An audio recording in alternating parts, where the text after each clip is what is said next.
Another of my pet loves in Spiel is Arctic Union because they are, apart from being an absolutely fantastic bunch of guys, it's a lovely, lovely idea that they do. They work all together and they bring out some absolutely fantastic games. Last year, Hero, you succeeded at Kickstarter with Troll Hunt, which is a very quirky game with a fantastic mechanic of reflecting light to hunt trolls. Tell me about the game.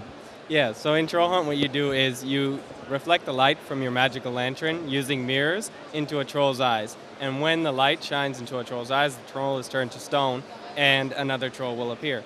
The point of the game is to become the most successful troll hunter and save your village. So using all these mirrors and you have one prism which reflects light into every direction, you try to reflect the light into a troll's eyes. Basically what you have to do here is be able to visualize how the light moves across the board. And there are obstacles along the board such as mountains and lakes. Lakes you can't place mirrors onto, but light can obviously travel over it. Mountains just block everything, so those will just be a roadblock in your way. When I saw you last year, the game was still in prototype. You were about to launch it to Kickstarter. Has anything changed from the prototype to the final release? Not much, no, not much. So what basically did happen is from the prototype, we just kind of optimized the actual setting of the thing. So we made it a really thick cardboard which will withstand heavy play and whatnot. And other than that, we just made the same game that we had as a prototype because it worked. And we did come up with a couple of things that didn't work on the existing board, but that's all worked out now. And so the final product is there and yeah, it's ready. How do you find the whole Kickstarter experience? Well, Kickstarter, it's for small publishers especially, it's very beneficiary because small publishers themselves, they may not have money to produce that many games at the same time, and Kickstarter gives you a good idea if there's any interest for the game that you're producing. So if you, as yourself, a small publisher, would just be looking to reach a massive audience and see if anybody wants the game, it's a great way to do classical pre-sales through just, actually interacting with customers rather than stores. How do you find it being in Finland, being in a place where basically, is there a Finnish Kickstarter already, or do you have to work via an intermediary in a different country? For Kickstarter, we work through intermediaries, yeah. In Finland, we do have, Finnish partners who do have actual, American addresses and stuff. So there are people in Finland who can do that. Heracles is one of them from Luda Creations. And other than that, we have partners who we can work with for distribution and to set up Kickstarters. Now the game is out. It's been published and the Kickstarter backers are going to be getting it in next to no time. What about the rest of us? How can we get hold of the game? The game is going to be distributed through GameSalute. So there will be the GameSalute web shop, I think, where you can buy it online and through, if you tell your local stores, your local distributors and your local board game stores to sign up for the GameSalute program. GameSalute has a warehouse in the UK and warehouses in the United States. So whether you're in Europe or in North America, South America, it doesn't really matter. Just tell your local game store that you want Troll Hunt and you want them to sign up for the GameSalute list. By that, GameSalute will surely get the game out to your local store where you can buy it yourself. Sounds very good. And what's in the pipeline for you? What can we expect from you now? What else we have coming out is we have Kyoto, which you've been working on. Kyoto will be coming out and it'll be released through classical means now, and it will be released in January, February of next year. What it is a set collection game where you use resources to produce energy. So you use things like gold, like gas, oil, coal, and uranium to produce energy and meet production goals and avoid pollution fines. If you produce the most of a certain amount of energy, you get fined for the pollution of that. Other than that, really soon we will have a game called Robot Factory from the makers of Hornet, which is also a classic Finnish game. These guys, Jani and Tero Melis, that will be going through Kickstarter, most likely in late November. So that'll be up soon. And in Robot Factory, what you do is you have to build the best possible robot. The problem is, while you're trying to build the best possible robot, the board is made up of conveyor belts. The conveyor belts through each player's turn move. So if your robot is in harm's way, your robot can be knocked off the board and lose a life. Your robot has a certain amount of lives. If he loses all his lives, you're out of the game. So what you're trying to do is build the best possible robot, gather a bunch of parts while avoid being thrown off the board. All the ways are not open, so you have these belts which you'll have to build along the way to be able to pass from one tile to the next, to the next, to the next. That sounds really good fun. And it's a bit chaotic at times, and it can get mean-spirited if you just want to knock somebody's robot off the board. Sold it to me with mean-spirited. That's my kind of game. Hiro, thank you very much indeed. Congratulations on Troll Hunter because it's looking absolutely gorgeous. Great to see that Kyoto is going to be coming out, and well, what's not to like about Robot Factory? That should be an absolutely fantastic success. All right, great. Thanks. Mika, also from Arctic Union, of course, because that's the people that we're talking at the moment, has got a game that looks pretty sweet called Cabals. What can you tell me? Tell me something about that game because I'm already excited. So take me over. Tell me about the game. Well, in Cabals, you are playing 1930s European secret societies. They're heroes and basically fighting about world domination. Tell me about the beginning of the game. Where did the idea come from? Well, I used to be a fanatic card game player in my youth. We played Magic the Gathering, of course, like 24/7. But when I got to the gaming industry, I always had this dream or vision that I want to make a trading card game. And of course, my background had a lot to do with it. So we came up with a digital card game called Cabals. It has been online since 2011. And naturally, since we prototyped the whole thing all the time with paper and pen and paper, basically, so it was only natural for us to think about how to create a physical game. And well, since then, because game has been doing well and people love it, why not do it? And looking beautiful. I mean, that is looking fantastic. How did you go about the look and feel of the game? How did you decide that? Well, when we first started creating the game, we had a lot of different options of like, would we like to make a zombie theme or vampire? What would be the theme? But in the end, we had a consultant in Finland, a famous award-winning author, and we had a couple-day session and we discussed about what we would like to do. And basically, there the idea was born that why not use the cultures, different cultures that we have. For example, in this game, we have a lot of folklore, mythology, and history, especially from 1930s Europe, but also we have expanded that a little bit. So it's an alternative reality, but a lot of the cards and the backgrounds is drawn from history and mythology. So there is Russians, Slavic heritage, and Irish, Arabic, German, and also we expanded a little bit. We took it to Egyptians, which are more of a necromancers of the game, and also, of course, we wanted to bring in Chinese because they have dragons, they have demons, but that will be in the expansions of the game. So they are already online, but coming soon. In terms of the mechanics, what makes this game unique? Well, as a card game, what it really makes it unique is the board.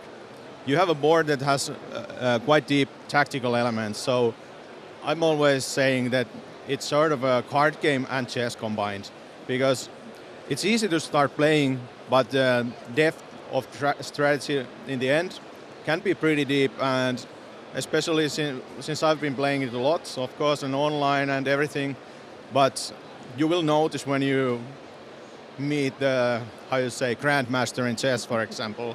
So there's a certain difference in there as well. So, what are the plans for the game? Are you going to release more expansions and make it bigger? How are you planning on developing this? we are starting with this basic set of 4 different factions. It will be easy to get to know, and we will definitely, because we already have quite a lot more of cards in store, but we want to start simple, something easy to approach and easy to start playing. But then we are thinking more of a living card game approach. So you will be able to purchase certain set of new cards, new tiles for the game board, so you can expand it. currently we are thinking about having 2-player and 4-player co-op rules. So it's 2 versus 2 or 2 players, but of course anyone can up with house rules. So you can expand the board if you have the pieces to make 8-player game, for example. Are you going to continue expanding the online experience as well at the same time? Yeah, we are doing that definitely, and I think it gives us a unique advantage because these cards have been play tested for millions and millions of games, so the balance is pretty spot on, and that's the advantage that we get for the game. We don't need to use hundreds or thousands of hours ourselves to test the game. We have players online who are playing and we get the results from there. We can easily adjust the cards and then make them like 100% tested and great for the board game. Sounds fantastic. Mika, thank you very much indeed for your time. Wonderful to see Cabal doing so well, and best of luck with the game. I hope it will skyrocket and do extremely well for you. Thank you very much. Thank you. And just as Arctic Union takes on new challenges, so are we. This is a new challenge at many, many levels because this is the newest game and the newest designer that has joined Arctic Union. And unfortunately, he doesn't speak any English, but we have a translator. So we're going to have a 3-way conversation. And I'm going to start asking by, what is Rhino 3D? Mikä Rhino 3D on? Risti nolla. It's tic-tac-toe. How does it play? Because it looks very different from the usual tic-tac-toe. Miten se eroaa tavallisesta ristinollasta? Pyöritettävät osat. Rotating bases and wheels. How did you come up with the idea? Mitä sä keksit tämän idean? Tyttären poika, 6-vuotias, antoi minulle tällaisen vinkin. His grandson gave this kind of idea and then he started to develop it. How long has it taken him to do it? Miten kauan sä oot tätä projektia tehnyt? Suunnilleen 2 vuotta. About 2 years. Well, that's quite some time. You've been working at it for a long time. Ja se on aika pitkä aika, eli sä oot pitkään työstänyt sitä siis. Pitkä historia. Monenlaisia, monta kymmentä, yli 50 erilaista variaatiota. That's a long history, many variations, over 50 different games he has tried.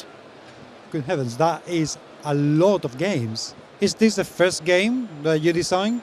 Onko tämä ensimmäinen peli, jonka sä suunnittelet?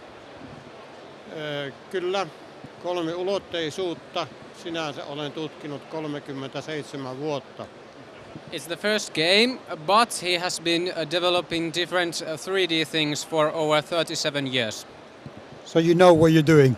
Eli sinä siis tiedät, mitä teet? Kyllä. Yes. Now, from creating a game for your grandson to doing a game commercially is a massive step. Why did you do that? Eli muuttaminen sellaisesta pelistä, jonka sä oot tehnyt sun tyttären pojalle, niin se, että sä muutat sen kaupalliseksi tuotteeksi, se on valtava askel. Miksi sä tehit sen? Se muutoshan oli tämä 3-ulotteisuus ja Kaija Aarikka, jonka tunsin, suomalainen muotoilija, teki ensimmäisen, mutta siinä ei ollut näitä pyöritettäviä osia. Ja se oli suosittu jo yli 40 vuotta sitten. Okay, so this Aija Aarikka, a woman she knew, had made a 3-dimensional game a bit similar to this, but it didn't have the rotating parts. And it was very known over 40 years ago, so he decided to continue that work. And now you have finished game all ready to be sold and doing very well by the way that people are playing it. Eli nyt sulla on valmis peli, joka on valmiina myyttäväksi, ja se menee aika hyvin katsoen, miten hyvin ihmiset sitä pelaa tässä.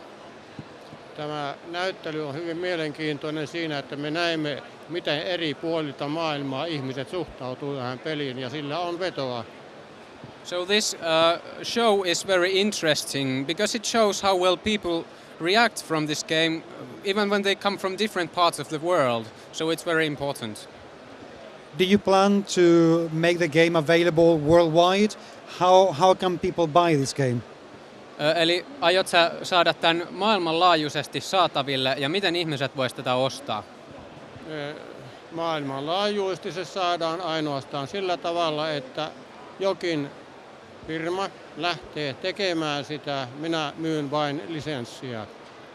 So he's planning to do it worldwide, but it has to made so that some company takes upon itself the manufacturing and selling it forward, and he only wants to sell the licenses for this. Now you know it, and this is one to look into because as family games go, I don't think you can get much better than this. Thank you very, very much, and best of luck with the game because it's looking absolutely gorgeous. Eli tämä on nyt tosi hienon näköinen peli ja niinku perhepelit on tosi suosittuja ja tämä on niinku parhaita, mihin se perhepeli voi mennä ja tosi paljon onnea jatkossa tämän kanssa. Tämä näyttää hyvältä. Oikein paljon kiitoksia. Kiitos. Very, very well, thank you.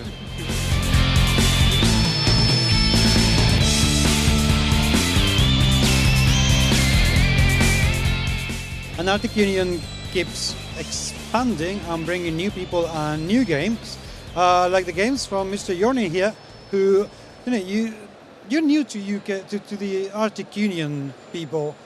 Tell me a little bit about you and where you come from. How did you come to join Arctic Union?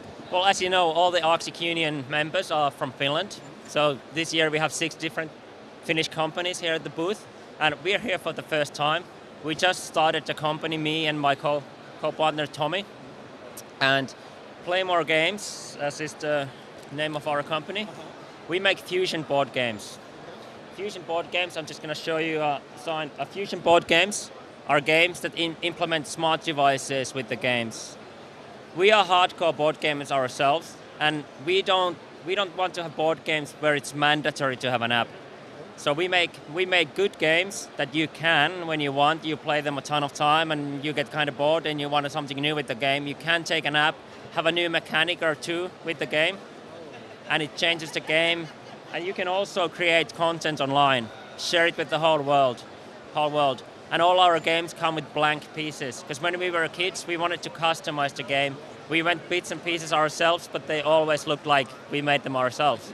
So we provide the players a few empty blank pieces. So when they feel like this game should have this and that, well, you can create it yourself because now you have tools to do it. How long have you been designing games and doing this? Well, like I just said, when we were kids, we were already doing it. And we've been doing it through our lives, always as a hobby. We've done a couple of computer games, projects. Nothing's never been really published or anything, nothing major. And like 1.5 years ago, we just started seriously talking like, wait, why? So we love doing this. Why wouldn't we just actually do it? And then we developed the idea and started a company and Play More Games. Here we are. We only started 6 months ago and we're already at the Spiel, so this is awesome. Which is amazing. And tell me, what are you showcasing at Spiel? Because it is looking Race to the North Pole. Yes. It looks really good fun from where I'm standing. Really crazy and funny. Yes, Race to the North Pole actually has a very new board with the game. It's a rotating board that changes every time it rotates. So the goal of the game, you have an Arctic expedition team, and your goal is to reach the North Pole first with your whole team. Now the Arctic is a very harsh place, and the weather plays a big role. And the weather is simulated by this rotating board. So every time the board rotates, the cracks on the ice, they go in different places, and you have to take new routes of moving. You can attack other players when they have to go back to their base camp and start over with that team member. There's a lot of, every time that also when the rotation happens, the cards you use to play, they go to the next player and you get a new hand. So it changes all the time, like the Arctic weather conditions do, and you have to adjust your strategy as you go. How did the idea come about? This all started 1 year on a global game jam. We had an idea of a rotating chessboard. That was the core idea where it started. Well, that time we took a pizza box and we created that game with the rotating mechanic on that. As you know, global game jam, it's only 48 hours to create a game. So we spent 48 hours, we created a game. Obviously it's a very flawed one, but now we took that mechanic and created a full game with that. And I'm very happy. We just got a graphics guy a couple of months ago, and he created what I think is beautiful graphics for the game. Yeah, they look absolutely beautiful. Now you're going to bring the game to Kickstarter to fund it and get it out? Well, the thing is, we have another game we think is more suitable for Kickstarter. So we're going to do that Kickstarter first. That game is called Hexcape. And it's a fun team-based adventure game on Mars. So the story goes that you're an independent team working on a small station on Mars, and you interrupt the message from a big corporation. They are evacuating a secret base, a base you didn't know existed before. And there's going to be an investigation team arriving. Why was the base evacuated? But now your team has a small window to infiltrate that base to find out what was going on there. So you're battling against time. You only have certain amount of turns to accomplish your mission. You have to go in, find out what the base was used for. The game it comes with a lot of different scenarios, so you can play it over and over again. Every time it's different. The storyline is always different. So you find out what the base was used for, you accomplish a certain amount of missions, and you need to escape before the team arrives, and you cannot leave too much trace behind. And this is a cooperative game, and you really have to talk with your team. That is very good. It's also going to be linked to apps, so it can be expanded via laptops and computers and whatever. Yes. For example, one cool thing, instead of using these objectives that you find as you go, we make adventures for it. So you can get an adventure that starts with like an intro from a video game. You see the animation and you start playing. And it gives you the first objective, find this module. And then you start playing as a team, you find the module, and then you click continue, and the story continues, you get a bit of animation, and there's going to be the next cliffhanger, all right? And the story continues until this happens. You need to go there, create this item, and then you know you get your next clue. And that's how you can play the adventure. That sounds really, really exciting. When are you planning to launch the Kickstarter? I'd say early 2015.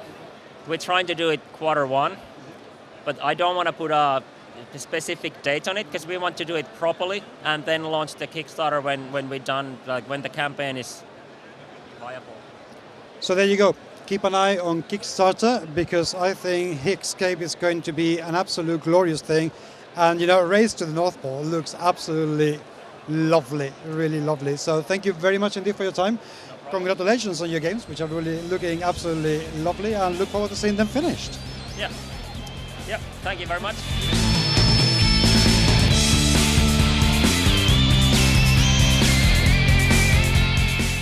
Another regular from Arctic Union is Mr. Timo Multamaki here, who, Timo, you've been busy and you're going to be in Kickstarter very soon with a very, very cool looking game. Tell me about Black Hat. Yeah, that's actually very true indeed. We are planning to have that in 4 weeks in Kickstarter, and it's looking really good. We have pre-production copy in here, which is very close to the final product, and it's a new take on trick-taking games. It's one of the first, if not the first, board game that relies on trick-taking as the main mechanics of how do you play it. It's 2 to 6 player game. Teamed in hackers, and we believe that it's a really cool game, and so do all the players who have been here. Very quickly, tell me about that trick-taking mechanic. How does it work? Basically, it's easiest if I show you, but very, very simply, you have numbers in here, and if you play, let's say, a pair of 13s, the next player plays some other pair, or if they play singles, then they naturally don't win that trick. So basically, highest will win unless you play the Black Hat, which changes everything else. So then the lowest will win. And on the Black Hat round, you also get to have the Black Hat into your hand. It's a very powerful card, but it has 5 points in the card, and you don't want to get any points. Having points is bad. It's the traces that you leave in the network so that the police will catch you. And of course you don't want to get caught by the police. So there is a trick taking on the trick taking with the black card, because suddenly you can just turn around everything unexpectedly. Yes, indeed. That's exactly how it works. Sounds absolutely brilliant. It's going to come out onto Kickstarter. What are you expecting to get from Kickstarter in terms of production values for the game? Well, we believe that everyone knows that we from Arctic Union are committed to high production values. All of the games that we have so far produced since Zanzibar, which was kind of like, let's say, first attempt, we have learned our lesson. So we are concentrating on high production values, good card stock, thick materials, and finishing which people like. What else are you working on? What else do you have here?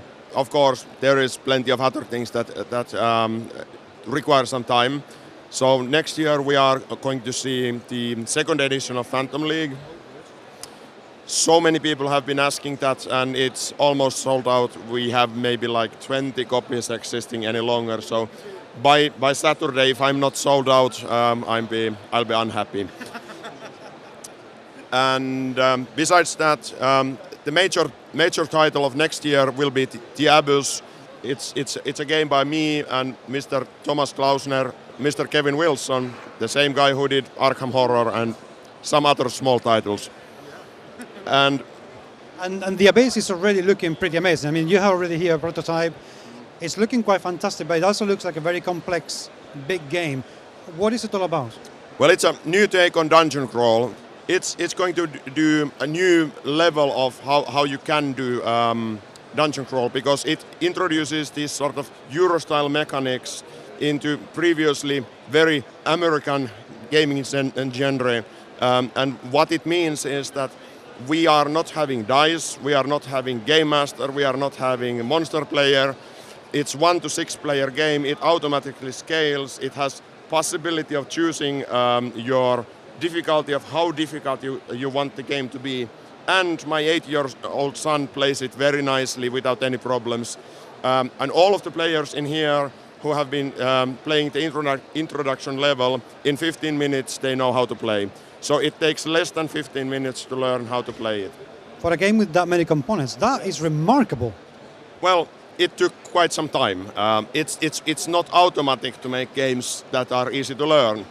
But this time it's now third year of development, and we are now only finalizing some miniatures. And we believe that it's going to show how the next century of dungeon crawl should be done. Timo, thank you very, very much indeed for your time. Absolutely fantastic to see you guys around. That's Arctic Union for you. This is really an initiative that an awful lot of people should take a very, very close eye to, because these people have been doing fantastic things because they are teaming up and doing things together. So a lesson to be learned for a lot of smaller game developers and publishers out there. Thank you very much indeed for watching, and keep an eye on more, because more interviews are coming very soon from the GMS magazine and Spiel 2014.